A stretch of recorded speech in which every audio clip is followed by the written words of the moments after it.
Restoring Illinois to greatness. This is Illinois Rising, presented by the Illinois Opportunity Project and hosted by AM 560's Dan Proft. Dan and Pat back on this edition of Rising, and Pat, this week, Amaya Pawar, North Side Alderman, Lakeview area, Chicago Alderman, was on with Tucker Carlson to discuss the new City Key program, which makes municipal ID cards available to persons in this country illegally who reside in Chicago, legal immigrants in Chicago. Amaya Pawar, too, I don't know if you had wanted to reflect for a moment on your favorite moments from his gubernatorial campaign. It was a short but distinguished run, Dan. Yeah, there's no question about that. Amaya Pawar defending the program, which would allow illegal immigrants to use this municipal ID as one form of ID required to register to vote. Can illegal aliens vote in our elections? I didn't believe they could, but I'm not so sure. It's I was at the these are confusing times. I was at the U.S. Supreme Court earlier. Maybe I should look into that. It's just sort of like at the federal level. I'm a little confused on how many branches of government we now have. I thought we had 3.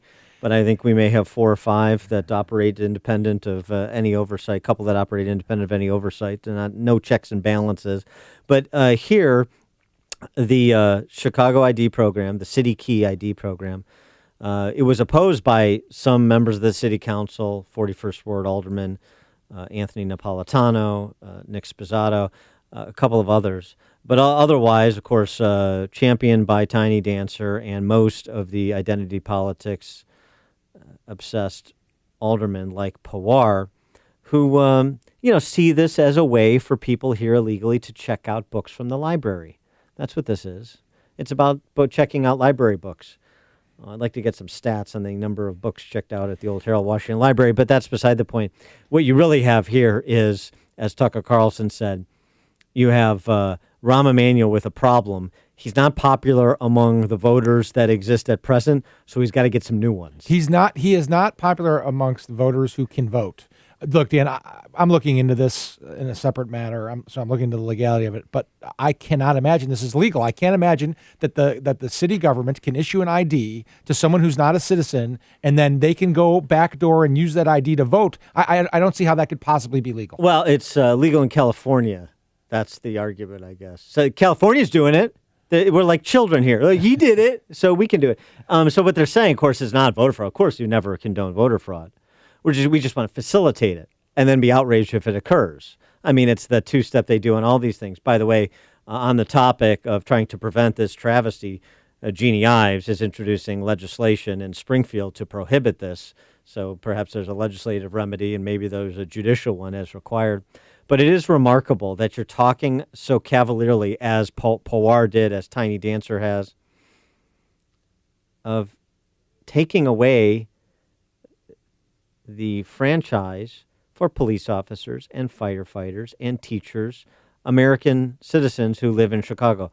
If you allow someone or conspire to help someone vote illegally, you're taking away the vote of an American citizen. Do people not understand that? Yeah, the votes are being diluted. This is a sham, and it's what's happening nationwide too, right? The vote isn't there for Rahm Emanuel. Like you said, he's got to create the vote. He's so unpopular generally. And the brazenness, this used to be considered crazy. Dan, this would be crazy, right?